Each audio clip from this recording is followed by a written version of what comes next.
প্রতি বছর শীতে বরগুনার পাথরঘাটা ও তালতলী উপজেলার চরাঞ্চলে বিভিন্ন প্রজাতির মাছের শুঁটকি উৎপাদন করা হয়। এই চরের বিষমুক্ত শুঁটকির ব্যাপক চাহিদা দেশজুড়ে। তবে অনুন্নত যোগাযোগ ব্যবস্থার কারণে ন্যায্য দাম পাচ্ছেন না কারিগররা। কখনো কখনো দেখা দেয় পাইকার সংকটও।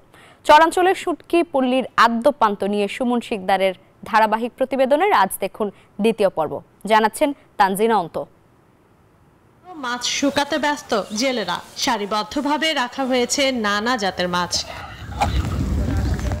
দেশের বৃহত্তম শুটকি পল্লীগুলোর একটি বরগুনার তালতলী নিদ্রাচর শুটকি পল্লী। শীতে এখানে থাকে উৎসবের আমেজ। এই পল্লী থেকেই খাবার উপযোগী হয়ে শুটকি রপ্তানি হয় দেশ বিদেশে।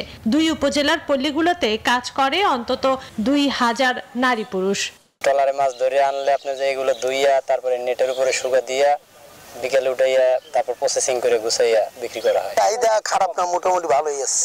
একটু যদি চিন্তা করেন, একটু যদি যানবাহনটা ভালো চলতে, ধরেন রাস্তাঘাট খারাপ, কোনো গাড়ি ঢুকতে পারে না, কিছু করতে নেই, একটু আমরা অসুবিধার ভিতরে আছি। এখানে ভুলো পাওয়া যায়, তারপরে হাঁসা পাওয়া যায়, ছুরি পাওয়া যায়, লইট্টে পাওয়া যায়, বড় চিংড়ি মাছ পাওয়া যায়, মূলত এগুলোই পাওয়া যায়। শুধু নিদ্রাচরই নয়, বরগুনার পাথরঘাটা উপজেলার লালধিয়ার চর, তালতলী উপজেলার নিশাবাড়িয়ার চর ও আশার চরে নভেম্বরের শেষ দিক থেকে ফেব্রুয়ারির শেষ পর্যন্ত ক্রেতা বিক্রেতাদের আনাগোনায় সরব থাকে। এসব পল্লী থেকে সপ্তাহে 100 থেকে 150 মন শুটকি রপ্তানি হয় চট্টগ্রাম, সৈয়দপুর, খুলনা ও জামালপুর সহ দেশের বিভিন্ন জায়গায়। এখানে একটু রেট কম, জিনিসটা আমাদের দেশে খায় খুব মানুষ। লাগাইছে হুগইতেছে, 11টা বিল হয়, এরাও এই সংসার চালায়। তবে যোগাযোগ ব্যবস্থা ভালো না হওয়ায় হতাশা আর ক্ষোভের কথা জানান পাইকার কারিগররা। নাস্তা হিন্দু ব্যস্ত পারতাম ভালো রেডি, আর আমার সেলিং খরচ বেশি। আমরা চাই যদি একটা ফ্যাক্টরি থাকতে তালতলির ভিতরে, তালতলী উপজেলার ভিতরে, জানি হোক আমাকে ভালো হইতো। রাস্তাঘাটে খুব কষ্ট, গাড়ি গুড়ি ঢুকতেই আমাকে 3 মিল জায়গা দূরে গিয়ে বড় গাড়ি লোড দিতে হয়।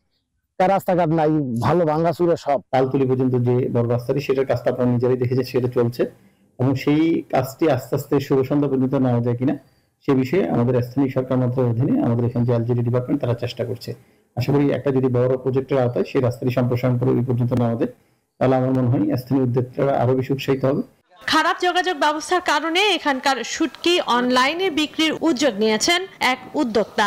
অনলাইনে বিভিন্ন রকমের কন্ট্যাক্ট করে, কেউ ফোনে করে, কেউ মেসেজে করে। আমরা তার চাহিদা অনুসারে দাম দর নির্ধারণ করি, এরপরে আমাদের পেমেন্ট ক্লিয়ার করার পরে আমরা তার গন্তব্যে পাঠাই দিই।